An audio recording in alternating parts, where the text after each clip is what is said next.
A Princess of Mars. Forward.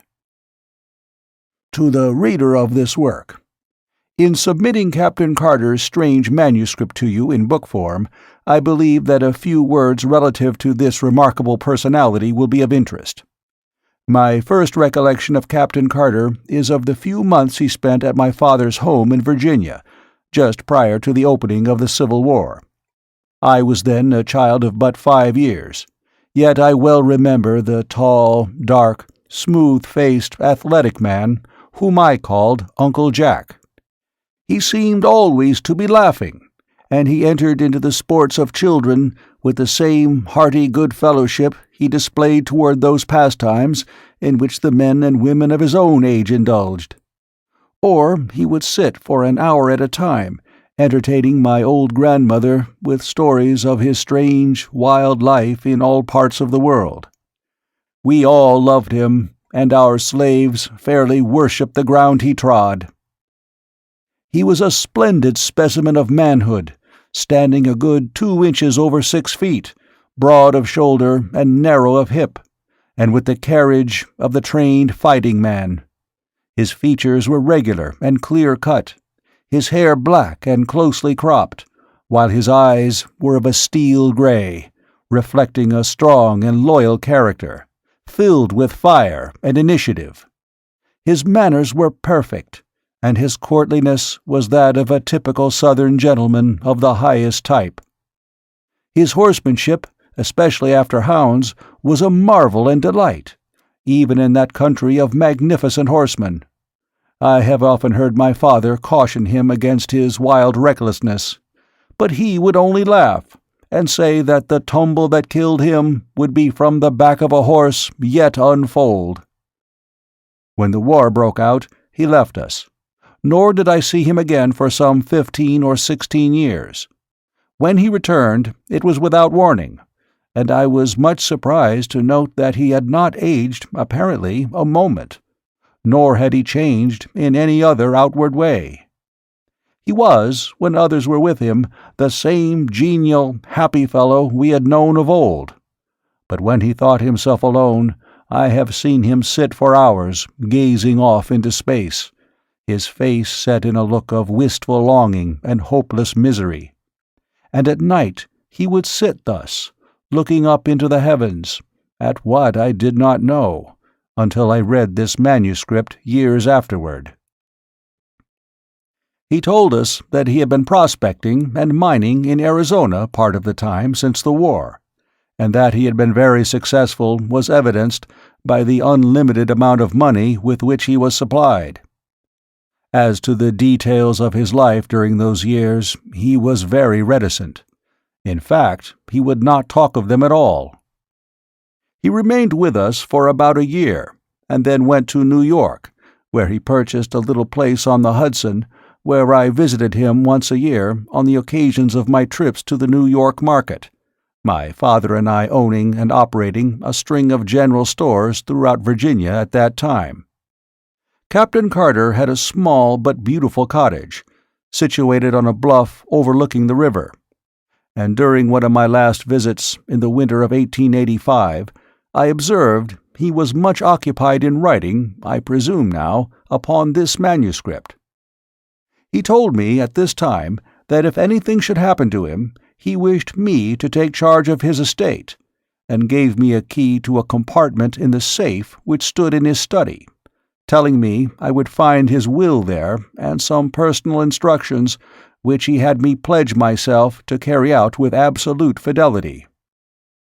After I had retired for the night, I have seen him from my window, standing in the moonlight on the brink of the bluff overlooking the Hudson, with his arms stretched out to the heavens as though in appeal. I thought at the time that he was praying, although I never understood that he was in the strict sense of the term a religious man.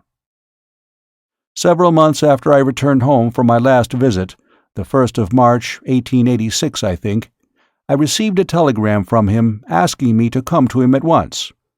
I had always been his favorite among the younger generation of Carters, and so I hastened to comply with his demand. I arrived at the little station, about a mile from his grounds, on the morning of March 4th, 1886, and when I asked the liveryman to drive me out to Captain Carter's, he replied that if I was a friend of the captain's, he had some very bad news for me. The captain had been found dead shortly after daylight that very morning, by the watchman attached to an adjoining property. For some reason, this news did not surprise me, but I hurried out to his place as quickly as possible so that I could take charge of the body and of his affairs. I found the watchman who had discovered him, together with the local police chief and several townspeople, assembled in his little study. The watchman related the few details connected with the finding of the body, which he said had been still warm when he came upon it. It lay, he said, stretched full length in the snow with the arms outstretched above the head, toward the edge of the bluff, and when he showed me the spot, it flashed upon me that it was the identical one where I had seen him on those other nights, with his arms raised in supplication to the skies. There were no marks of violence on the body, and with the aid of a local physician, the coroner's jury quickly reached a decision of death from heart failure. Left alone in the study, I opened the safe and withdrew the contents of the drawer in which he had told me I would find my instructions. They were in part peculiar indeed, but I have followed them to each last detail as faithfully as I was able. He directed that I remove his body to Virginia without embalming, and that he be laid in an open coffin within a tomb which he previously had had constructed, and which, as I later learned, was well ventilated. The instructions impressed upon me that I must personally see that this was carried out just as he directed, even in secrecy if necessary. His property was left in such a way that I was to receive the entire income for 25 years, when the principal was to become mine. His further instructions related to this manuscript, which I was to retain sealed and unread, just as I found it, for 11 years, nor was I to divulge its contents until 21 years after his death. A strange feature about the tomb, where his body still lies, is that the massive door is equipped with a single huge gold-plated spring lock which can be opened only from the inside. Yours very sincerely, Edgar Rice Burroughs. Chapter 1. On the Arizona Hills. I am a very old man. How old, I do not know. Possibly I am 100, possibly more. But I cannot tell because I have never aged as other men, nor do I remember any childhood. So far as I can recollect, I have always been a man of about 30. I appear today as I did 40 years and more ago, and yet I feel that I cannot go on living forever, that some day I shall die the real death from which there is no resurrection. I do not know why I should fear death, I, who have died twice and am still alive, but yet I have the same horror of it as you who have never died, and it is because of this terror of death, I believe, that I am so convinced of my mortality. And because of this conviction, I have determined to write down the story of the interesting periods of my life and of my death. I cannot explain the phenomena. I can only set down here in the words of an ordinary soldier of fortune a chronicle of the strange events that befell me during the 10 years that my dead body lay undiscovered in an Arizona cave. I have never told this story, nor shall mortal man see this manuscript until after I have passed over for eternity. I know that the average human mind will not believe what it cannot grasp, and so I do not purpose to be pilloried by the public, the pulpit, and the press, and held up as a colossal liar when I am but telling the simple truths which some day science will substantiate. Possibly the suggestions which I gained upon Mars, and the knowledge which I can set down in this chronicle, will aid in an earlier understanding of the mysteries of our sister planet. Mysteries to you, but no longer mysteries to me. My name is John Carter. I am better known as Captain Jack Carter of Virginia.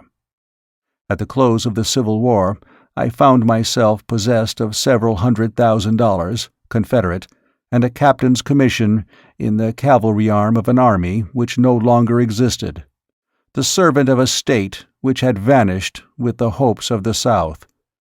Masterless, penniless, and with my only means of livelihood, fighting, gone, I determined to work my way to the Southwest and attempt to retrieve my fallen fortunes in a search for gold. I spent nearly a year prospecting in company with another Confederate officer, Captain James K. Powell of Richmond. We were extremely fortunate, for late in the winter of 1865, after many hardships and privations, we located the most remarkable gold-bearing quartz vein that our wildest dreams had ever pictured. Powell, who was a mining engineer by education, stated that we had uncovered over $1 million worth of ore in a trifle over 3 months. As our equipment was crude in the extreme, we decided that one of us must return to civilization, purchase the necessary machinery, and return with a sufficient force of men properly to work the mine. As Powell was familiar with the country, as well as with the mechanical requirements of mining, we determined that it would be best for him to make the trip. It was agreed that I was to hold down our claim against the remote possibility of its being jumped by some wandering prospector. On March 3, 1866, Powell and I packed his provisions on 2 of our burros, and bidding me goodbye, he mounted his horse and started down the mountainside toward the valley, across which led the first stage of his journey. The morning of Powell's departure was, like nearly all Arizona mornings, clear and beautiful. I could see him and his little pack animals picking their way down the mountainside toward the valley, and all during the morning I would catch occasional glimpses of them as they topped a hogback or came out upon a level plateau. My last sight of Powell was about 3 in the afternoon, as he entered the shadows of the range on the opposite side of the valley. Some half-hour later, I happened to glance casually across the valley, and was much surprised to note 3 little dots in about the same place I had last seen my friend and his 2 pack animals. I am not given to needless worrying, but the more I tried to convince myself that all was well with Powell, and that the dots I had seen on his trail were antelope or wild horses, the less I was able to assure myself. Since we had entered the territory, we had not seen a hostile Indian, and we had, therefore, become careless in the extreme, and were wont to ridicule the stories we had heard of the great numbers of these vicious marauders that were supposed to haunt the trails, taking their toll in lives and torture of every white party which fell into their merciless clutches. Powell, I knew, was well armed, and further, an experienced Indian fighter. But I, too, had lived and fought for years among the Sioux in the north, and I knew that his chances were small against a party of cunning trailing Apaches. Finally, I could endure the suspense no longer, and arming myself with my 2 Colt revolvers and a carbine, I strapped 2 belts of cartridges about me and, catching my saddle horse, started down the trail taken by Powell in the morning. As soon as I reached comparatively level ground, I urged my mount into a canter and continued this, where the going permitted, until close upon dusk. I discovered the point where the other tracks joined those of Powell. They were the tracks of unshod ponies, 3 of them, and the ponies had been galloping. I followed rapidly until, darkness shutting down, I was forced to await the rising of the moon, and given an opportunity to speculate on the question of the wisdom of my chase. Possibly I had conjured up impossible dangers, like some nervous old housewife, and when I should catch up with Powell, would get a good laugh for my pains. However, I am not prone to sensitiveness, and the following of a sense of duty, wherever it may lead, has always been a kind of fetish with me throughout my life, which may account for the honors bestowed upon me by 3 republics and the decorations and friendships of an old and powerful emperor and several lesser kings, in whose service my sword has been red many a time.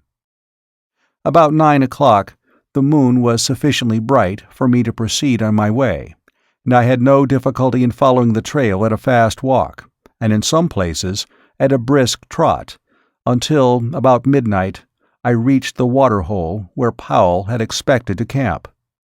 I came upon the spot unexpectedly, finding it entirely deserted, with no signs of having been recently occupied as a camp. I was interested to note that the tracks of the pursuing horsemen, for such I was now convinced they must be, continued after Powell with only a brief stop at the hole for water, and always at the same rate of speed as his. I was positive now that the trailers were Apaches, and that they wished to capture Powell alive for the fiendish pleasure of the torture. So I urged my horse onward at a most dangerous pace, hoping against hope that I would catch up with the red rascals before they attacked him. Further speculation was suddenly cut short by the faint report of 2 shots far ahead of me. I knew that Powell would need me now if ever, and I instantly urged my horse to his topmost speed up the narrow and difficult mountain trail.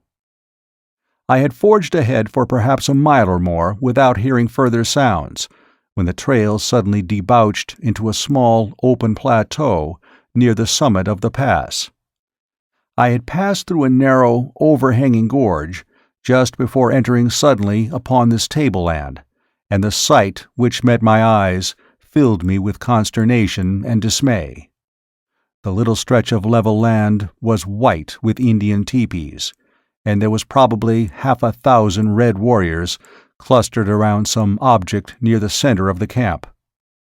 Their attention was so wholly riveted to this point of interest that they did not notice me, and I easily could have turned back into the dark recesses of the gorge and made my escape with perfect safety.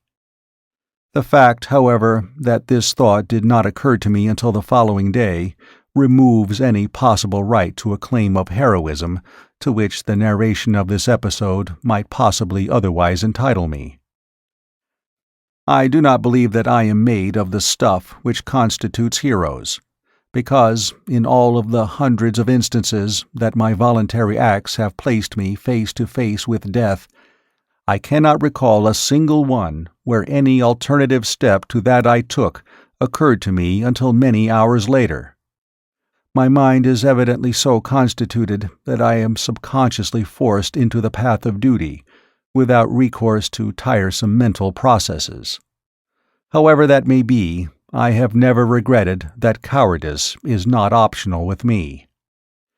In this instance, I was, of course, positive that Powell was the center of attraction, but whether I thought or acted first, I do not know.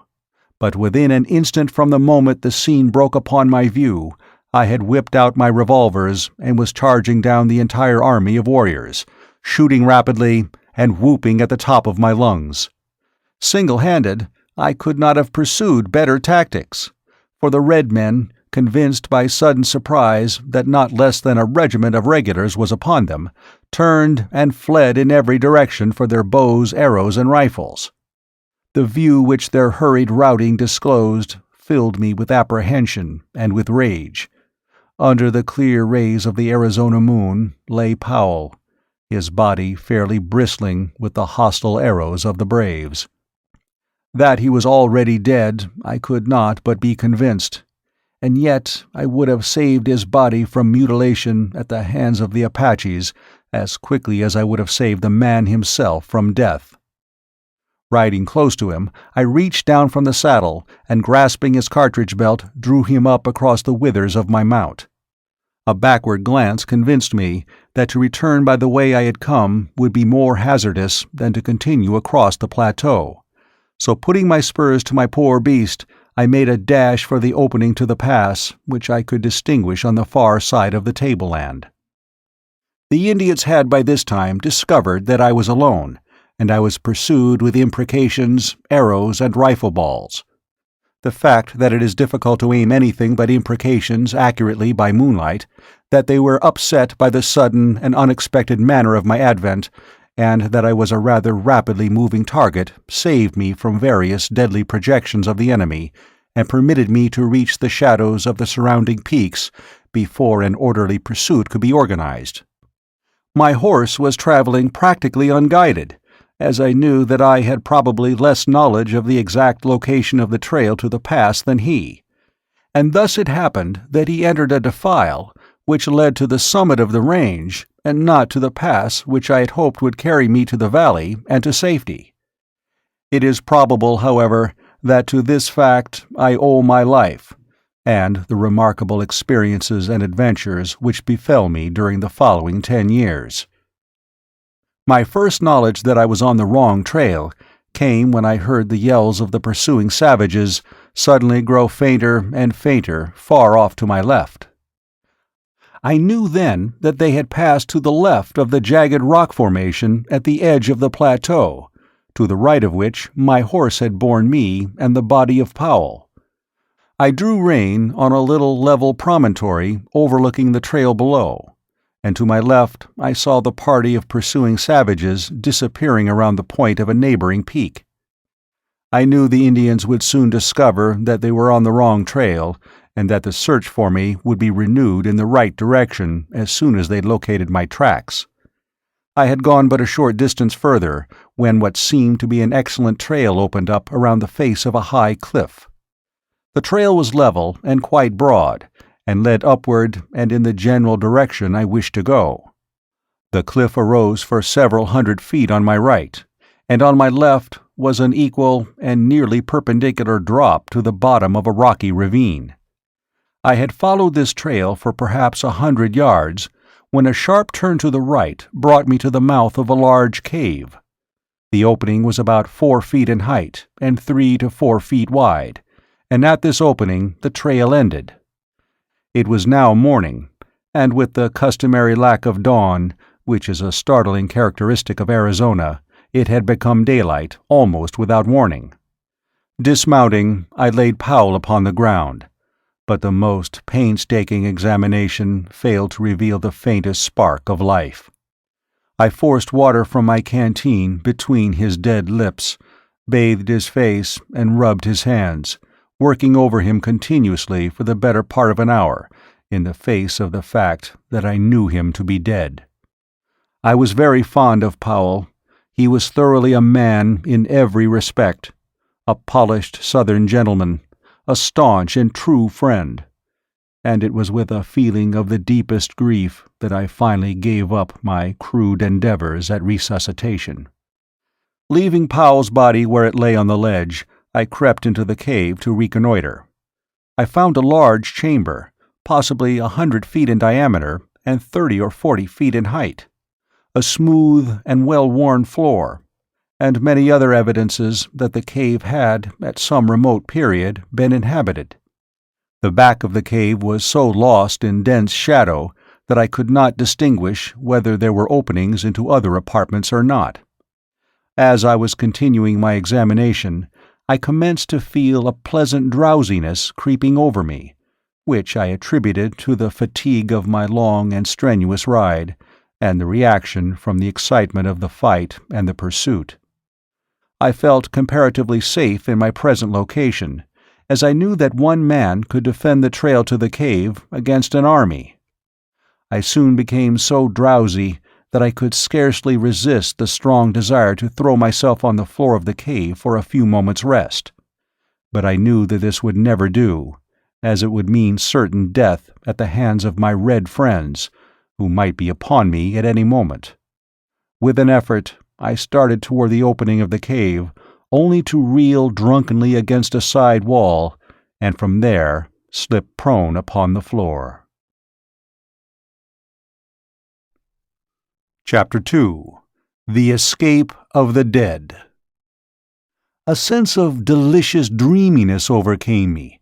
My muscles relaxed, and I was on the point of giving way to my desire to sleep when the sound of approaching horses reached my ears.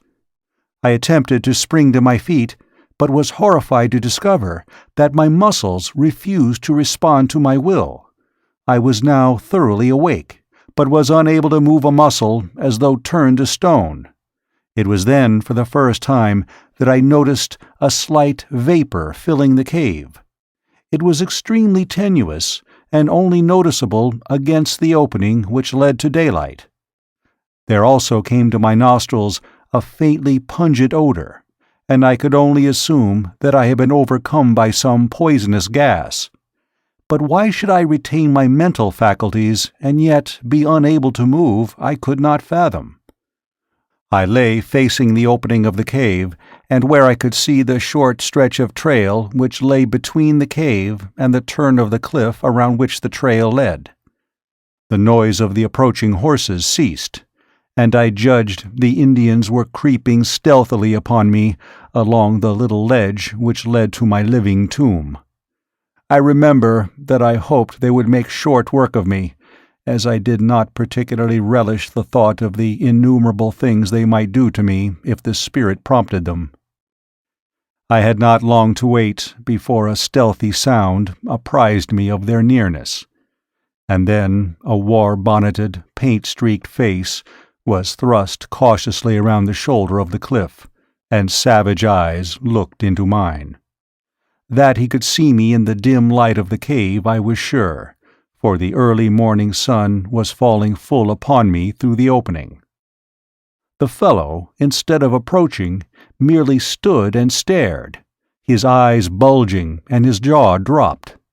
And then another savage face appeared, and a third, and a fourth, and a fifth, craning their necks over the shoulders of their fellows, whom they could not pass upon the narrow ledge.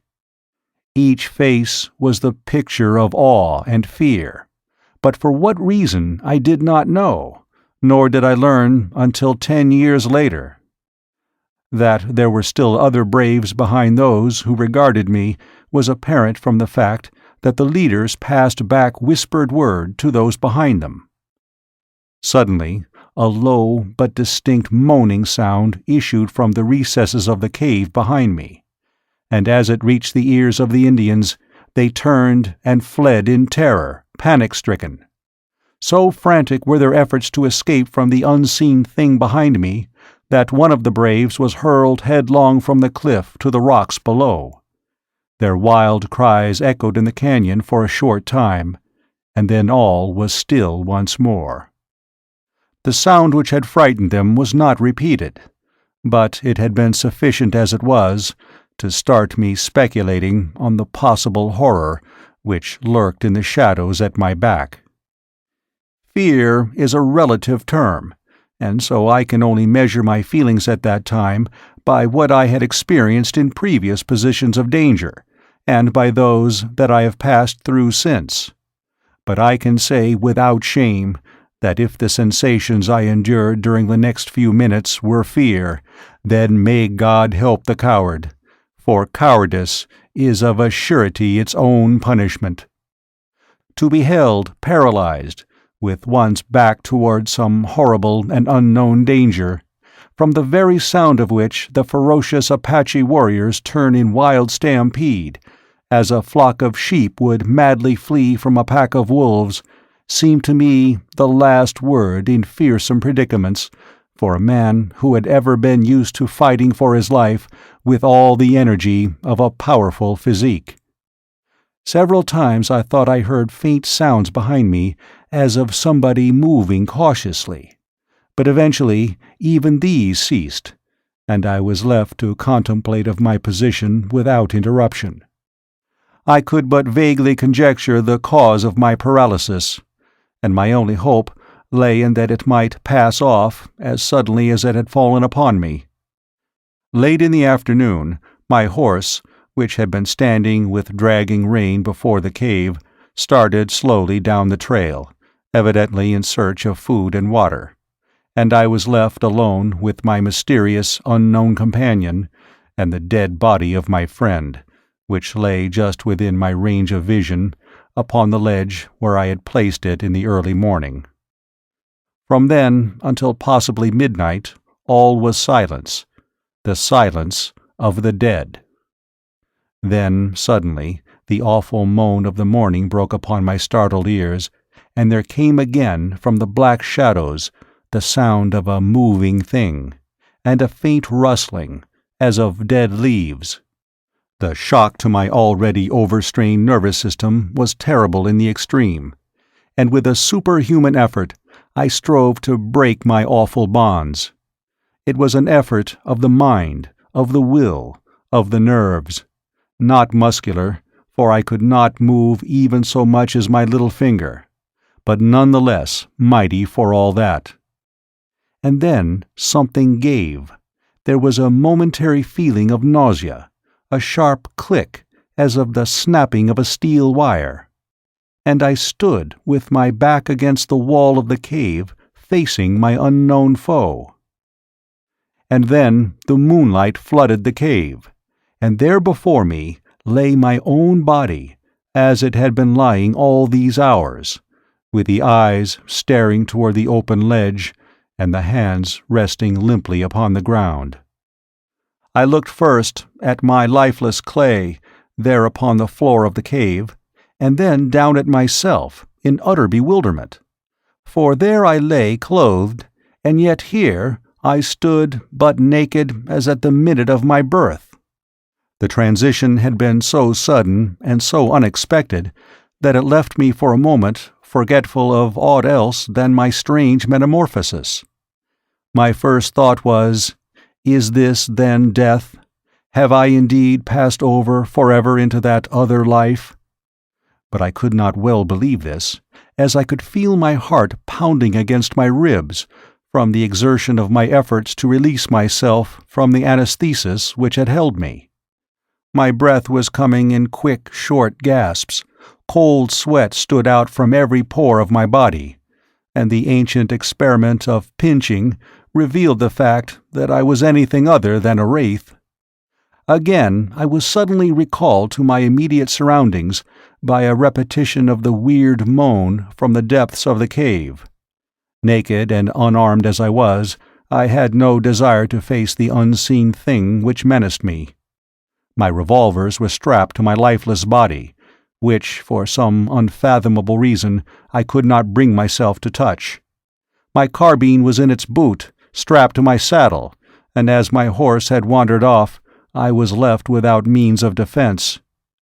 My only alternative seemed to lie in flight, and my decision was crystallized by a recurrence of the rustling sound from the thing which now seemed, in the darkness of the cave and to my distorted imagination, to be creeping stealthily upon me. Unable longer to resist the temptation to escape this horrible place, I leaped quickly through the opening into the starlight of a clear Arizona night. The crisp, fresh mountain air outside the cave acted as an immediate tonic, and I felt new life and new courage coursing through me. Pausing upon the brink of the ledge, I upbraided myself for what now seemed to me wholly unwarranted apprehension. I reasoned with myself that I had lain helpless for many hours within the cave, yet nothing had molested me, and my better judgment, when permitted the direction of clear and logical reasoning, convinced me that the noises I had heard must have resulted from purely natural and harmless causes. Probably the conformation of the cave was such that a slight breeze had caused the sounds I heard. I decided to investigate, but first I lifted my head to fill my lungs with the pure, invigorating night air of the mountains. As I did so, I saw, stretching far below me, the beautiful vista of Rocky Gorge, the level, cacti-studded flat, wrought by the moonlight into a miracle of soft splendor and wondrous enchantment.